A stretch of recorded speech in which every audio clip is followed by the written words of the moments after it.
Hello दोस्तों, welcome जल Singh bye study channel में। दोस्तों, आज पढ़ेंगे हम संसाधन एवं विकास का पाठ। दोस्तों, लैब असिस्टेंट के लिए ज़बरदस्त एनसीईआरटी बुक के द्वारा तैयारी होने वाली है हमारी। तो दोस्तों, लैब असिस्टेंट के लिए सबसे बेस्ट बुक रहेगी एनसीईआरटी की। तो ये एनसीईआरटी की बुक का कक्षा 10th की, जिसमें पहला पार्ट है संसाधन एवं विकास। तो संसाधन एवं विकास भूगोल के अंतर्गत आता है, इसलिए मैंने इस पाठ को उठाया है और इस किताब को पूरी पढ़ेंगे। एंड तक देखना। अच्छी लगे वीडियो तो लाइक शेयर सब्सक्राइब भी करना।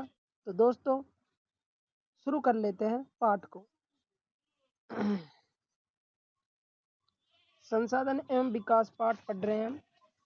हमारे पर्यावरण में उपलब्ध प्रत्येक वस्तु जो हमारी आवश्यकताओं को पूरा करने में प्रयुक्त की जा सकती है, जिसको बनाने के लिए प्रौद्योगिकी उपलब्ध है, जो आर्थिक रूप से संभाव्य और सांस्कृतिक रूप से मान्य है।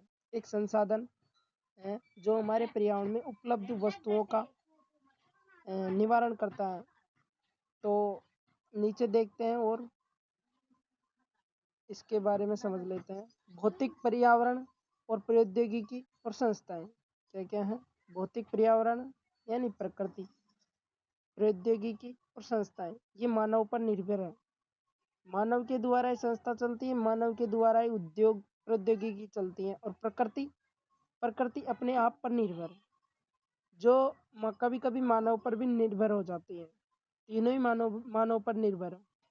मानव के द्वारा ही होता है सब काम। तो प्रकृति, प्रौद्योगिकी और संस्थाएं, तो इनका बारे में आगे विस्तार से पढ़ेंगे। थोड़ा ऊपर चलते हैं और देखते हैं क्या क्या है। तो इनकी रूपांतरण प्रक्रिया प्रकृति और प्रौद्योगिकी और संस्थाएं ये पारस्परिक क्रियात्मक संबंध में निहित है। मानव प्रौद्योगिकी द्वारा प्रकृति के साथ क्रिया करते हैं और अपने आर्थिक विकास की गति को तेज करने के लिए संस्थाओं का निर्माण करते हैं। कौन करते हैं? मानव। अपने आर्थिक विकास यानी ज़्यादा पैसे पाने के लिए ज़्यादा ही तो कुछ करेंगे, तो इसलिए ज़्यादा पैसा पाने के लिए संस्था का ज़्यादातर निर्माण करते हैं तेज गति से। क्या आप भी अन्य बहुत से लोगों की तरह संसाधनों को प्राकृतिक उपहार समझते हैं या नहीं? ऐसा नहीं है। संसाधन मानवीय क्रियाओं का परिणाम है और मानव स्वयं संसाधनों का महत्वपूर्ण हिस्सा है। वे पर्यावरण में पाए जाने वाले पदार्थों को संसाधनों में परिवर्तित करते हैं। जो संसाधन है पर्यावरण में पाए जाने वाले हैं और पदार्थ भी पाए जाते हैं पर्यावरण में, तथा उन्हें प्रयोग करते हैं। इन संसाधनों का वर्गीकरण निम्न प्रकार से किया जा सकता है। तो इनके प्रकार क्या क्या है संसाधन का, इनका वर्गीकरण प्रकारों के द्वारा हम करेंगे। तो पहला है उत्पत्ति के आधार पर जैव और अजैव है। उत्पत्ति के आधार पर जैव और अजैव है और समापयता के आधार पर अनवीकरणीय योग्य और नवीकरणीय योग्य है। तो कितने प्रकार हो गए? उत्पत्ति के आधार पर, समापयता के आधार पर। उत्पत्ति के आधार पर आएंगे जैव और अजैव, समापयता के आधार पर आएंगे नवीकरणीय और अनवीकरण योग्य। तो नीचे हैं स्वामित्व के आधार पर। तो स्वामित्व के आधार पर कौन कौन से हैं उनके बारे में थोड़ा जान लेते हैं। व्यक्तिगत और सामुदायिक और राष्ट्रीय और अंतर्राष्ट्रीय। यह है हमारा देश। क्या है? यह है हमारा देश। तो इसके बारे में राष्ट्रीय हो गया और ये हो गया इसके बगल वाला पाकिस्तान। तो ये हो गया अंतर्राष्ट्रीय। अब व्यक्तिगत और सामुदायिक ये होते हैं स्वामित्व, यानी स्वयं के द्वारा कोई संसाधन चलाया जाता है, वह स्वामित्व के आधार पर होता है। अब होते हैं विकास के स्तर पर आधार पर, जो जिसमें आएंगे संभावी, विकसित भंडार और संचित कोष। ओके, चलते हैं नेक्स्ट। नीचे संसाधन कितने प्रकार के होते हैं और क्या क्या होता है इसमें। दोस्तों, संसाधन दो प्रकार के होते हैं। एक तो होता है मानवीय और एक होता है प्राकृतिक। मानवीय प्रकार के होते हैं संरचना एवं संस्थाएं, मात्रा एवं गुणवत्ता। मानवीय में क्या क्या प्रकार हैं? दो प्रकार, तो संरचनाएं एवं संस्थाएं और दूसरा है मात्रा एवं गुणवत्ता। प्राकृतिक प्राकृतिक भी दो प्रकार के हैं, नवीकरण योग्य, अनवीकरण योग्य। नवीकरण योग्य भी दो प्रकार के हैं, इनको थोड़ा आगे विस्तार से पढ़ेंगे, पहले इनको मोटा मोटा जान लेते हैं इनके बारे में। जैसे किताब में दे रखा है वैसे वैसे हम समझते आगे चलेंगे। तो नवीकरणीय योग्य में क्या क्या है? नवीकरणीय योग्य में है सतत और जैव। सतत के अंतर्गत आएंगे प्रवाह, सतत या प्रवाह आप कह सकते हैं इसको। तो इसके अंदर आएंगे जैसे पवन आ गई और जल आ गया। नवीकरणीय योग्य में बार बार इनको पुनर्निर्माण किया जा सकता है, पवन का और जल का। वैसे जैव है, जैव में प्रकृति अपना रूप, प्राकृतिक वनस्पति और वन्य जीव, ये भी अपना बार बार जीवों में भी अपनी नई दर पीढ़ी आती रहती है और प्रकृति में भी अपना नया नया रूप आता रहता है। तो ये नवीकरणीय योग्य के प्रकार हुए। नवीकरणीय योग्य के प्रकार कौन कौन से हुए? सतत और जैव। फिर जैव के भी दो प्रकार है, प्राकृतिक वनस्पति और वन्य जीव। अब पढ़ेंगे अनवीकरण के योग्य के प्रकार। इसके हुए दो प्रकार, पुनःचक्रीय और अचक्रीय। अचक्रीय में आएंगे कोयला, जीवाश्म ईंधन। क्या आएगा? कोयला। कोयला इसलिए आएगा क्योंकि कोयले को हम जलाने पर वह राख हो जाता है, फिर वह राख या तो किसी उसमें काम में ली जाती है, उसको वापस राख को फिर से पुनः प्रयोग में नहीं लिया जा सका, इसलिए अचक्रीय हुआ ये तो। और पुनःचक्रीय में आएगी धातु। धातु जैसे हमने कुल्हाड़ी बना ली, अब कुल्हाड़ी हमारी जितने दिन तक चली उतने दिन तक चली, फिर वो बूटी हो गई, तो बूटी को हमने धार दुआ ली, फिर से गर्म करके फिर से धार दे ली, फिर से वो चलने लग गई। तो ये है चक्रीय। धातु आएगी चक्रीय। धातु को हम किसी भी आकार में किसी भी चीज बना सकते हैं, मतलब कोई भी आकृति बदल कर उसको काम लेने वाली वस्तु बना सकते हैं। धातु जब नष्ट हो जाएगी तो पुनः चक्रीय नहीं होगी, क्योंकि उस पर जंग लग जाएगा।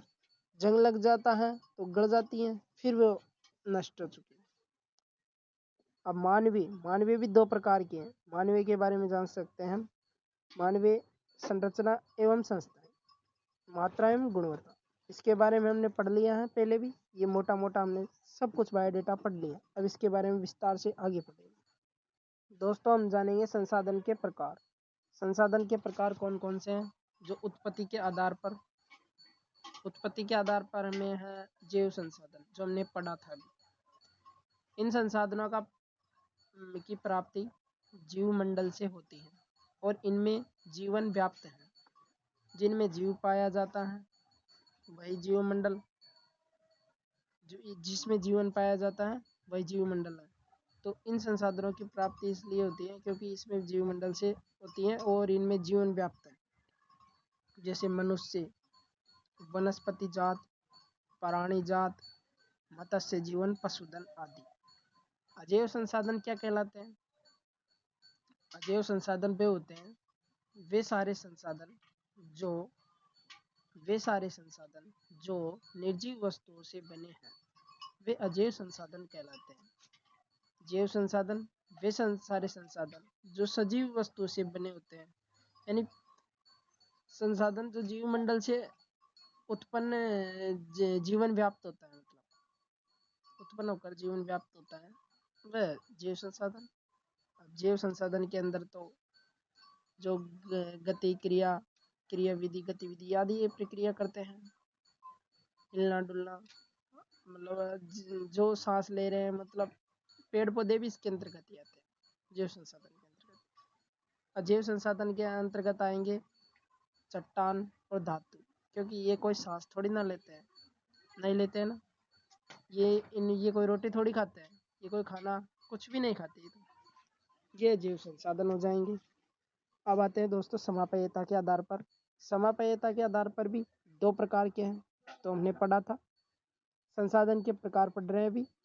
तो समाप्यता के उत्पत्ति के आधार पर पढ़ लिए हमने जैव संसाधन और अजैव संसाधन। समाप्यता के आधार पर नवीकरणीय योग्य संसाधन और अनवीकरण योग्य संसाधन। तो नवीकरण योग्य संसाधन के बारे में जान लेते हैं। नवीकरणीय योग्य संसाधन वे संसाधन जिन्हें भौतिक व रासायनिक या यांत्रिक प्रक्रियाओं द्वारा नवीकृत या पुनः उत्पन्न किया जा सकता है। मतलब ये है, तो इसको अभी ये नष्ट होने वाला है और ये कुछ काम नहीं आने वाला, तो ये वह तो हो गया कुछ काम नहीं आने वाला। तो अजैव अनवीकरणीय योग्य संसाधन यानी ये इसको भगाने वाले हैं कचरे में, और अब ये वापस काम में लिया जा रहा है, यानी रिसाइकल वापस हो रहा है, तो ये आ जाएगा नवीकरणीय योग्य संसाधन के अंतर्गत। तो उसे ही कहते हैं जो पुनः रिसाइकल, मतलब रिसाइकल में पुनः वापस उसी वस्तु को हम नया करके काम ले, वह नवीकरणीय योग्य संसाधन कहलाता है। उन्हें नवीकरणीय योग्य संसाधन अथवा पुनः पूर्ति योग्य संसाधन कहा जा सकता है। उदाहरणतः सौर ऊर्जा तथा पवन ऊर्जा, जल, वन, वन्य जीवन, इन संसाधनों को सतत अथवा प्रवाह संसाधनों में विभाजित किया गया है। अब दोस्तों हम पढ़ेंगे अनवीकरणीय योग्य संसाधन। अनवीकरणीय योग्य संसाधन क्या है? इन संसाधनों का विकास एक लंबे भूवैज्ञानिक अंतराल में होता है और खनिज और जीवाश्म ईंधन इस प्रकार के संसाधनों के उदाहरण है। खनिज और जीवाश्म ईंधन इस प्रकार के संसाधनों का उदाहरण है जो पुनः काम न लिया जा सके, वह अनवीकरणीय योग्य संसाधन है। जो पुनः काम लिया जा सके वह नवीकरणीय योग्य संसाधन है। इनके बनने में लाखों वर्ष लग जाते हैं और इनमें से कुछ संसाधन जैसे धातु एक पुनः चक्रीय है, और कुछ संसाधन जैसे जीवाश्म ईंधन ये अचक्रीय है। इसके अंतर्गत कोयला आता है जो अचक्रीय है, वह एक बार के प्रयोग के साथ ही खत्म हो जाता है। होता है या नहीं होता? एक बार यूज करने के बाद में बाय बाय टाटा, खत्म। अब पढ़ेंगे दोस्तों स्वामित्व के आधार पर संसाधन। हमने पढ़े उत्पत्ति के आधार पर, और जो नवीकरणीय योग्य और अनवीकरणीय यानी समाप्यता के आधार पर। अब पढ़ेंगे हम स्वामित्व के आधार पर संसाधन। स्वामित्व के आधार पर व्यक्तिगत संसाधन आएगा इसमें। जो वे संसाधन जो निजी व्यक्तियों के स्वामित्व में भी होते हैं, जो बेचारे छोटे किसान होते हैं और गरीब होते हैं, मिडिल क्लास फैमिली से होते हैं, उन बहुत से किसानों के पास में सरकार द्वारा आवंटित भूमि होती है ना, जिसके बदले में वे सरकार को लगान चुकाते हैं। यानी जैसे बाहर ये नदी निकल रही है, इसके पास में चारागाह की भूमि है, तो यहाँ पर खेती करने लायक भूमि है, तो ये अब सरकारी के अंतर्गत आएगी। किसके अंतर्गत आएगी? सरकार के अंतर्गत, अंडर में आएगी। तो इसके ऊपर पेनल्टी लगाई गई है, तो उसको पेनल्टी को कौन देगी? किसान देगा। किसको? सरकार को। किसको देगा? सरकार को। इसका मतलब स्वामित्व नहीं है, अपनी भूमि नहीं है, खाते में नहीं है अपने में, इसलिए इस पर लगान दी जाती है। तो वो होता है व्यक्तिगत संसाधन। गांव में बहुत से लोग भूमि के स्वामी भी होते हैं, बहुत से जागीरदार भी होते हैं, बहुत से लोग गरीब होते हैं बेचारे, जिनके पास में मतलब घर चलाना भी मुश्किल हो जाता है। यानी एक जैसे रिक्शा वाला ले लो, टांगे वाला ले लो, कुछ भी ले लो, जो बेचारा मजदूरी करके अपना पेट पालता है और कुछ भी नहीं हो पाता उससे, और अपने बच्चों को पढ़ाता लिखाता है, और बस यही होता है उससे। तो जिनके पास में भूमि कहाँ से है? शहरों में तो लोग भूखंड और घरों व अन्य जायदाद के मालिक भी होते हैं। बाग, चारागाह, तालाब और कुओं का जल आदि संसाधनों के निजी स्वामित्व के कुछ उदाहरण हैं। मतलब ये सार्वजनिक है। इसे मैंने बताया, नदी के पास में कुछ चारागाह है, तो वहाँ पर सबका अधिकार है, किसी का एक का अधिकार नहीं, क्योंकि वो गवर्नमेंट के अंडर में आ रही है। इसलिए तालाब हुआ, तालाब में भी सबका अधिकार है। कुआं हुआ, कुआं में भी सबका अधिकार है। निजी स्वामित्व के कुछ उदाहरण है। अपने परिवार के संसाधनों की एक सूची तैयार कीजिए।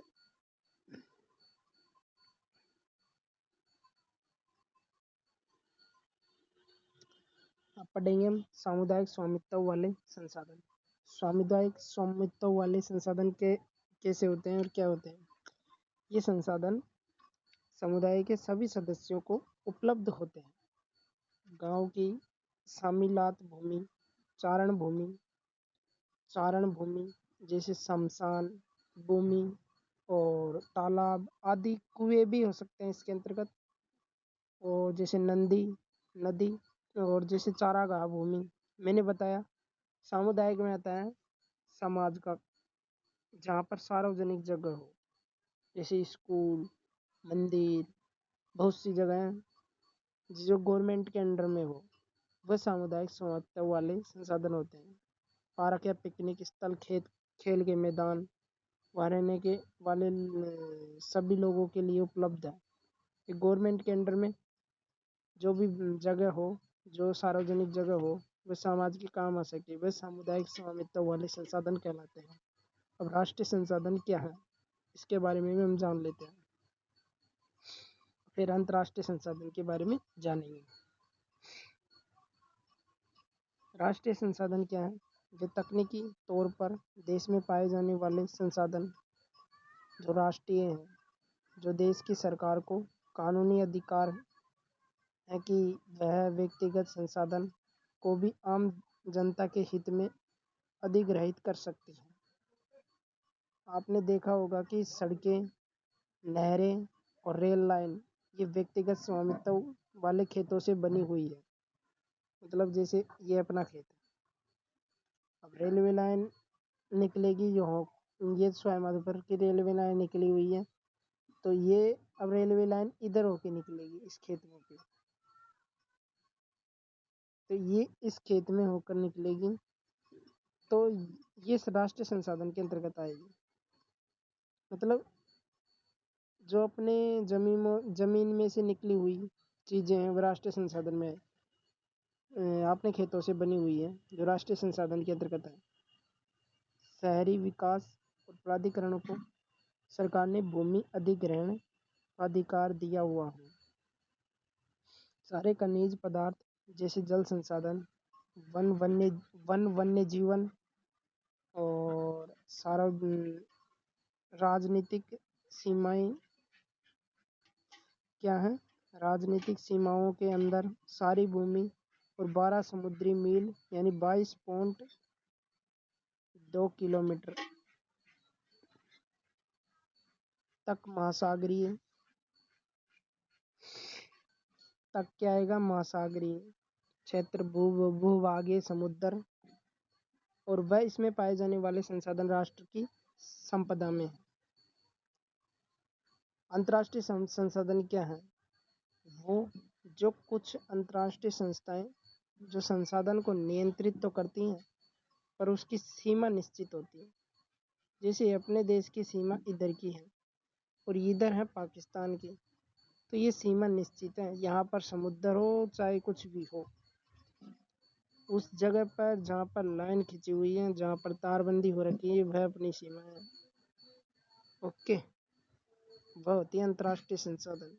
जैसे 200 समुद्री मील को दूरी अपवर्जक आर्थिक क्षेत्र से खुले महासागरीय संसाधन पर किसी देश का अधिकार नहीं है। मतलब अपना देश का महासागर अपनी सीमा के अंतर्गत आ रहा है महासागर, तो वह अपना ही है, उस पर किसी दूसरे देश का अधिकार नहीं है। इसका कहने का मतलब ये है। इन संसाधनों को अंतर्राष्ट्रीय संस्थाओं की सहमति के बिना उपयोग नहीं किया जा सकता। यानी जब दूसरे देशों की जमीन पर हम जाएंगे तो उसकी सहमति लेनी पड़ती है पहले वहाँ पर जाने के लिए, चाहे वो छोटा नागरिक हो चाहे वो बड़ा नागरिक हो, कुछ भी हो, पहले सहमति लेनी पड़ती है। क्या आप जानते हैं, इसको अब जान लेते हैं। भारत के पास में आमवर्जक आर्थिक क्षेत्र से दूर हिंद महासागर की तलहटी से मैग्नीज ग्रंथियों का खनन करने का अधिकार है? हाँ है। कुछ अन्य अंतर्राष्ट्रीय संसाधनों की पहचान करें। ये ऐसा कह रहा है कि ये हमारा भारत है। रुको एक मिनट, ये हमारा इंडिया है। रुको ये दोस्तों इंडिया का मैप है। तो इसमें क्या है, नीचे के साइड में हिंद महासागर है। तो हिंद महासागर ये रहा यहाँ पर नीचे की साइड, थोड़ा बड़ा बन गया इसलिए। इधर है नीचे श्रीलंका के साइड में। तो यहाँ पर क्या है, एक वो है अपवर्जक आर्थिक क्षेत्र, यानी हिंद महासागर की तलहटी में मैग्नीज ग्रंथियों का खनन करने का अधिकार है भारत को। विषय अंतर्राष्ट्रीय संसाधन है, वहाँ पर भी दूसरे देश के अंतर्गत आते हैं, पर कर लेते हैं मिलजुल कर। अब पढ़ते हैं विकास के स्तर के आधार पर संसाधन। तो वे कौन कौन से संसाधन है जो विकास के स्तर के आधार पर है? संभावी संसाधन, ये वे संसाधन है जो किसी प्रदेश में विद्यमान होते हैं, जो परंतु इनका उपयोग नहीं किया गया है। पर उदाहरण के तौर पर भारत के पश्चिमी भाग में, विशेषकर राजस्थान और गुजरात में पवन और सौर ऊर्जा संसाधनों की अपार संभावना है, परंतु इनका सही ढंग से विकास नहीं हुआ है, क्योंकि यहाँ पर रेगिस्तान ज़्यादा है। इसलिए पवन और सौर ऊर्जा की यहाँ पर अत्यधिक संभावना वाला संसाधन जता रहा है, बट अभी विकास नहीं हुआ। विकसित संसाधन क्या है जिनका विकास हो चुका है? वे संसाधन जिनका सर्वेक्षण किया जा चुका है, उनका उपयोग गुणवत्ता और मात्रा निर्धारित की जा चुकी हैं। जैसे रुको, मात्रा निर्धारित की जा चुकी है। और विकसित संसाधन वे ही कहलाते हैं जिनका विकास हो चुका है। संसाधन का विकास प्रौद्योगिकी और उनकी संभाव्यता के स्तर पर भी निर्भर होते हैं। अब आते हैं भंडार। भंडार के बारे में जानेंगे हम। पर्यावरण में उपलब्ध वे पदार्थ जो मानवीय आवश्यकताओं को पूर्ति कर सकते हैं, परंतु उपयुक्त प्रौद्योगिकी के अभाव में उसकी जांच उसकी पहुंच से बाहर है, भंडार में शामिल है। उदाहरण के लिए जल और दो गैसें जैसे हाइड्रोजन और ऑक्सीजन, इनका यौगिक है। हाइड्रोजन ऊर्जा का मुख्य स्रोत भी बन सकता है, परंतु इस उद्देश्य से कि इसका प्रयोग करने के लिए हमारे पास में उन्नत तकनीक और ज्ञान नहीं है। अन्यथा हाइड्रोजन भी हमारी ऊर्जा का मुख्य स्रोत बन सकता है, ऑक्सीजन की तरह। अब पढ़ेंगे हम संचित कोष। संचित कोष हम पढ़ेंगे अब। यह संसाधन भंडार का ही हिस्सा है, जिन्हें हम उपलब्ध तकनीकी ज्ञान की सहायता से प्रयोग में लाया जा सकता है, परंतु इनका उपयोग अभी भी आरंभ नहीं हुआ है। इनका उपयोग भविष्य में आवश्यकता पूर्ति करने के लिए किया जा सकता है, जिसे नदियों के जल को विद्युत पैदा करने में प्रयुक्त किया जा सकता है। किया जा सकता नहीं, हो रहा है। नदियां हैं ना, वहाँ पर जो बड़ी बड़ी नदियां हैं जैसे चंबल, माही, इन पर बांध बना हुआ है। उन बांधों के पानी से बिजली बनाई जा रही है, परंतु वर्तमान समय में इसको उपयोग सीमित पैमाने पर ही हो रहा है। इस प्रकार बांधों में जल और वन आदि संचित कोष हैं, जिनका उपयोग भविष्य में किया जा सकता है। दोस्तों, संसाधनों का विकास। संसाधनों का विकास क्या है? संसाधन जिस प्रकार मनुष्य के जीवन यापन के लिए अति आवश्यक है। संसाधन वह है जो जिनसे हमें आय आर्थिक रूप से आय प्राप्त होती है, जिनमें हम जैसे उद्योग ले लो, उद्योग से हमें आर्थिक रूप से आय प्राप्त होती है, तो इस संसाधन के अंतर्गत आएगा। कृषि भी, सब कुछ, छोटे से उद्योग से लेकर बड़ा उद्योग तक। उसी प्रकार जीवन की गुणवत्ता बनाए रखने के लिए महत्वपूर्ण है। ऐसा विश्वास किया जाता है कि संसाधन प्रकृति की देन है, परिणाम स्वरूप मानव ने इनका अंधाधुंध उपयोग किया है, जिससे निम्नलिखित मुख्य समस्याएं पैदा हो गई है। कुछ व्यक्तियों के लालचवश से संसाधनों में कमी हुई है, यानी लालच कर लिया कईयों ने। तो संसाधन समाज के कुछ ही लोगों के हाथ में आया है, जिससे समाज दो हिस्से में संसाधन संपन्न एवं संसाधनहीन यानी अमीर और गरीब में बट गया है। जिनके पास में संसाधन है और जिनके पास में संसाधन नहीं। जिनके पास में संसाधन है वो अमीर और जिनके पास में संसाधन नहीं है वह गरीब।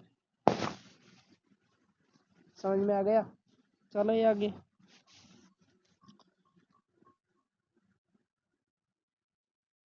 संसाधनों का अंधाधुंध क्या हो रहा है?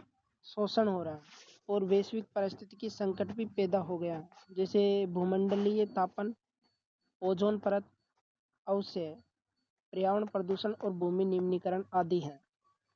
इनकी क्रियाकलाप जानने का हमारे पास में टाइम नहीं है। चलते हैं नीचे। मानव जीवन की गुणवत्ता और विश्व शांति बनाए रखने के लिए संसाधनों का समाज में न्याय संगत बंटवारा आवश्यक हो गया है।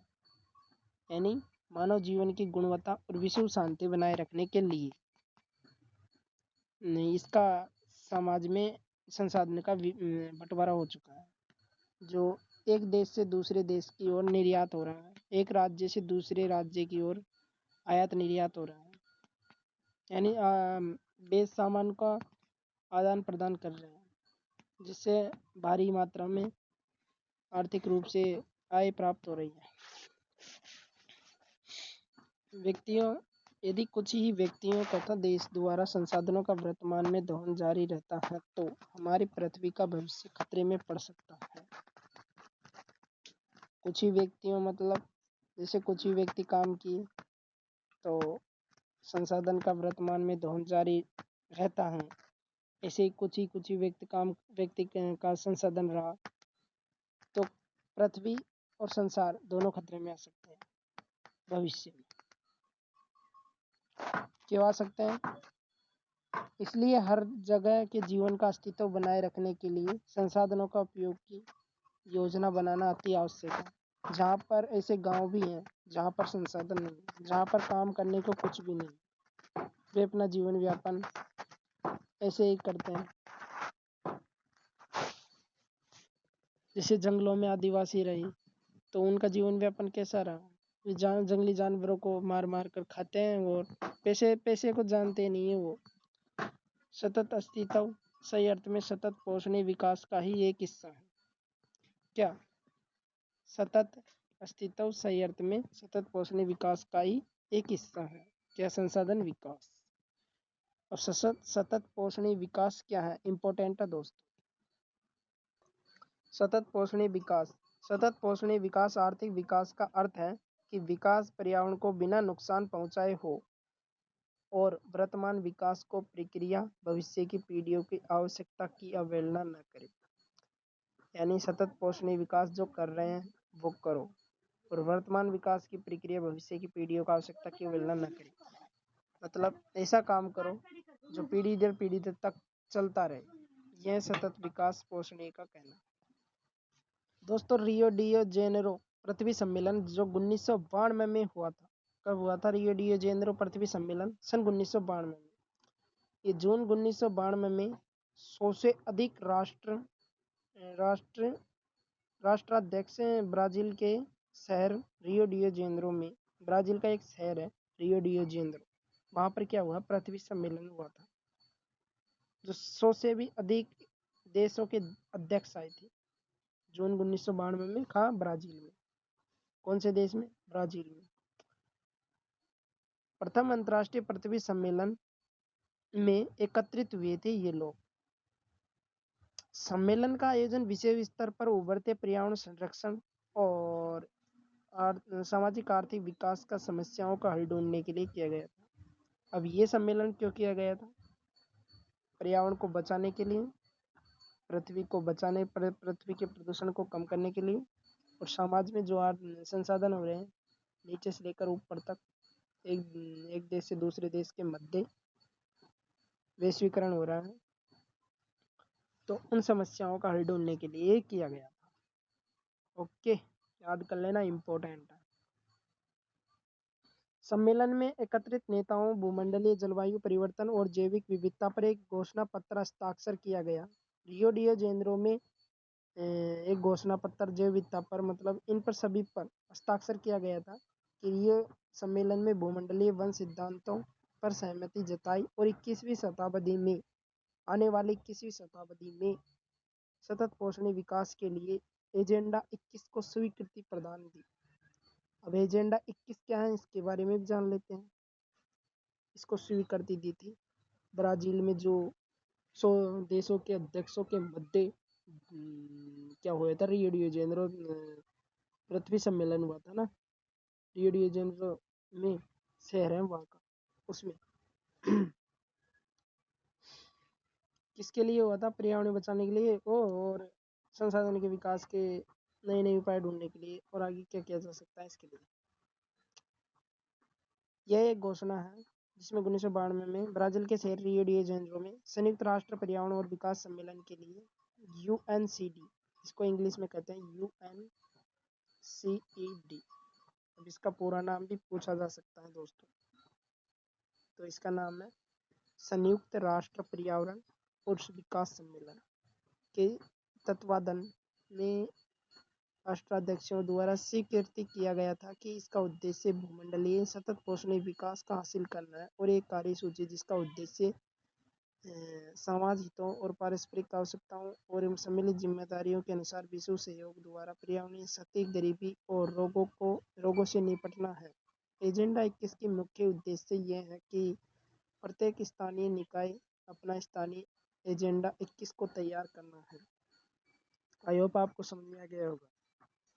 ये मोटा मोटा इसलिए कह रहा है, क्या ऐसा कह रहा है कि मतलब पर्यावरण को क्षति नहीं पहुंचाना है, गरीबी और रोगों से हमें निपटना है जो हमारे देश में और पूरे विश्व में आते हैं। यह है एजेंडा 21 का मुख्य उद्देश्य। और जो हमारे बीचों में संसाधन हो रहा है यानी वैश्वीकरण हो रहा है उसको हमें थोड़ा अच्छे से आगे बढ़ाना है और जो हमारे प्रदूषण हो रहा है उस पर भी हमें ध्यान रखना है। ओके, ये कहना है इनका। दोस्तों, संसाधन नियोजन क्या है इसके बारे में जान लेते हैं। संसाधन के विवेकपूर्ण उपयोग के लिए नियोजन एक सर्वमान्य रणनीति है। इसलिए भारत जैसे देशों में जहाँ संसाधनों की उपलब्धता है, बहुत से अधिक विविधता है और भी महत्वपूर्ण, यहाँ ऐसे प्रदेश भी हैं जहाँ एक तरह के संसाधन की प्रचुरता है परंतु दूसरे देशों की तरह संसाधनों की कमी भी है। कुछ ऐसे प्रदेश भी हैं जहाँ पर संसाधनों की उपलब्धता के संदर्भ में आत्मनिर्भर है। कुछ ऐसे प्रदेश भी हैं जहाँ संसाधनों का महत्वपूर्ण अत्यधिक कमी है। मतलब ये देशों के बारे में बताया जा रहा है जहाँ पर संसाधन नहीं है, जहाँ पर बिल्कुल भी संसाधन नहीं है, जहाँ पर संसाधन इतने हैं जो बहुत ज़्यादा है, जहाँ पर आयात निर्यात नहीं हो रहा। ऐसे कारण ढूंढ के बताए जा रहे हैं। उदाहरणतः झारखंड, मध्य प्रदेश और छत्तीसगढ़ आदि ऐसे राज्य हैं जहाँ पर खनिज और कोयले के प्रचुर भंडार हैं। यहाँ से भारी मात्रा में एक देश से दूसरे देश के बीच में आयात निर्यात भी होता है और अपने देश के लिए भी काम में लिया जा रहा है। अरुणाचल प्रदेश में जल संसाधन प्रचुर मात्रा में पाए जाते हैं। जल संसाधन अरुणाचल प्रदेश में, परंतु मूल विकास की कमी है। राजस्थान में पवन और सौर ऊर्जा संसाधनों की बहुतायत है, बहुत ज़्यादा आवश्यकता है क्योंकि यहाँ पर रेगिस्तान है। लेकिन जल संसाधनों की कमी है। राजस्थान में जल संसाधन की कमी है, बट अभी हाल फिलहाल में तो सही चल रही है, फिर भी कमी है। लद्दाख का शीत मरुस्थल देश के अन्य भागों में अलग अलग पड़ता है। यहाँ प्रदेश सांस्कृतिक विरासत का धनी है, परंतु यहाँ जल आधारभूत अवसंरचना और तथा कुछ महत्वपूर्ण खनिजों की भी कमी है। इसलिए राष्ट्रीय, प्रांतीय और प्रादेशिक और स्थानीय स्तर पर संतुलित संसाधन का नियोजन की आवश्यकता है।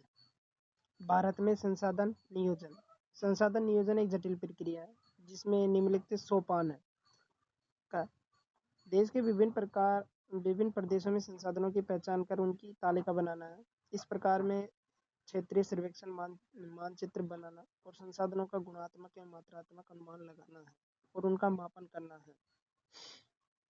देश में विभिन्न प्रकार के प्रदेशों में संसाधन हो रहे हैं, उनके बारे में हमें मानचित्र बनाना और संसाधनों का गुणात्मक या मात्रात्मक अनुमान लगाकर मापन करना है, कहाँ कहाँ पर संसाधन है और कहाँ कहाँ पर नहीं है। यह है भारत में संसाधन का नियोजन।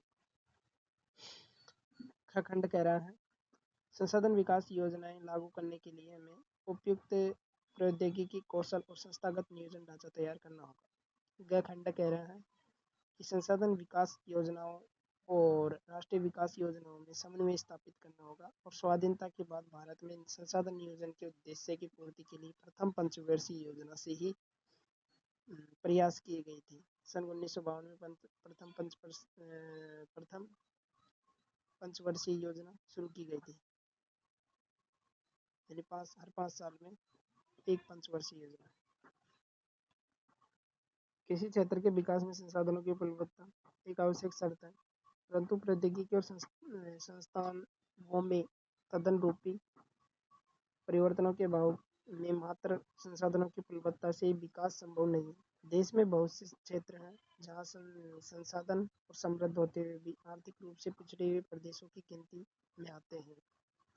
इसके विपरीत कुछ ऐसे प्रदेश भी हैं जहां पर संसाधनों की कमी होते हुए भी आर्थिक रूप से विकसित हैं। यानी संसाधनों की कमी से ऐसे देश हैं जो पिछड़ते जा रहे हैं, और ऐसे संसाधन की वाले देश भी हैं जो विकसित हो चुके हैं आर्थिक रूप से। अमेरिका है, अमेरिका यह है। क्या आप संसाधन संपन्न उत्पन्न परंतु आर्थिक रूप से पिछड़े और संसाधन विहीन परंतु आर्थिक रूप से विकसित प्रदेशों के नाम बता सकते हैं? ऐसी परिस्थिति में होने के कारण बताएं। अपना देश पिछड़ा हुआ नहीं इतना तो, बट जैसे श्रीलंका ले लो, अपना भारत भी है वैसे तो, पर तरक्की कर रहा है धीरे धीरे। वैसे विकसित देश में अमेरिका है। उपनिवेशिक का इतिहास हमें बताता है कि उपनिवेशों में संसाधन संपन्न प्रदेश और विदेशी और आक्रमणकारियों के इसके लिए मुख्य आकर्षण रहे। उपनिवेशिक कार्य देशों ने बेहतर प्रौद्योगिकी के सहारे उपनिवेशों के संसाधनों का शोषण किया है तथा उन पर अपना आधिपत्य स्थापित किया है। अतः संसाधन किसी प्रदेश के विकास में तभी योगदान दे सकते हैं जब वहाँ प्रयुक्त प्रौद्योगिकी विकास और संस्थागत परिवर्तन किए जाए। उपनिवेशन के विभिन्न चरणों में भारत ने इन सब का अनुभव किया है। अतः भारत में विकास सामान्यतः तथा संसाधन विकास लोगों के मुख्यतः संसाधनों की उपलब्धता पर ही आधारित नहीं था, बल्कि इसमें प्रौद्योगिकी और मानव संसाधन की गुणवत्ता और ऐतिहासिक अनुभव का भी योगदान रहा है। संसाधनों का संरक्षण यानी इनका बचाव कैसे किया जाए। संसाधन किसी भी तरह के विकास में महत्वपूर्ण भूमिका को निभाते हैं, परंतु संसाधनों का विवेकहीन उपभोग और अति उपयोग के कारण कई सामाजिक, आर्थिक और पर्यावरणीय समस्याएं पैदा हो सकती हैं। इन समस्याओं से बचाव के लिए विभिन्न स्तरों पर संसाधनों का संरक्षण आवश्यक है, यानी बचाव आवश्यक है। पर्यावरणीय रूप से ही समस्या पैदा होती है हमेशा। भूतकाल से यानी पुराने काल में भूतकाल से ही संसाधनों का बचाव बहुत से नेताओं और चिंतकों के लिए चिंता का विषय रहा है। उदाहरणतः गांधी जी ने कहा था कि संसाधनों के संरक्षण पर अपनी चिंता इन शब्दों में व्यक्त की है: हमारे पास हर व्यक्ति की आवश्यकता पूर्ति के लिए बहुत कुछ है, लेकिन किसी के लालच की संतुष्टि के लिए बिल्कुल भी नहीं। अर्थात हमारे पास पेट भरने के लिए बहुत है, लेकिन पेटी भरने के लिए नहीं। ऐसा नहीं कि करोड़पति बनने के लिए नहीं है हमारे पास, तो पेट भरने के लिए तो है। उनके अनुसार विश्व स्तर पर संसाधन में कमी के लिए लालची और स्वार्थी व्यक्तियों और आधुनिक प्रौद्योगिकी के शोषणात्मक प्रवृत्ति जिम्मेदार हैं। वे अत्यधिक उत्पादन के विरुद्ध थे और इसके स्थान पर अधिक बड़े जन समुदाय द्वारा उत्पादन के पक्षधर थे।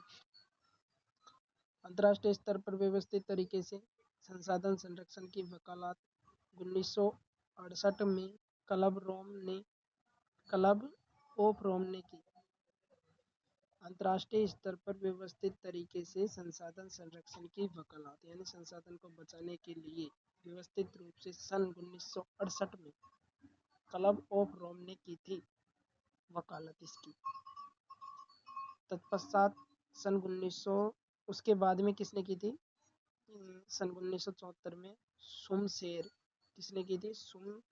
सोमेसर ने अपनी पुस्तक, इसकी पुस्तक थी small is beautiful, small is beautiful, इसमें कहा था इसने कि इस पर गांधी जी के दर्शन की एक बार फिर से पुनरावृत्ति की थी इस सुमेसर ने 1974 में।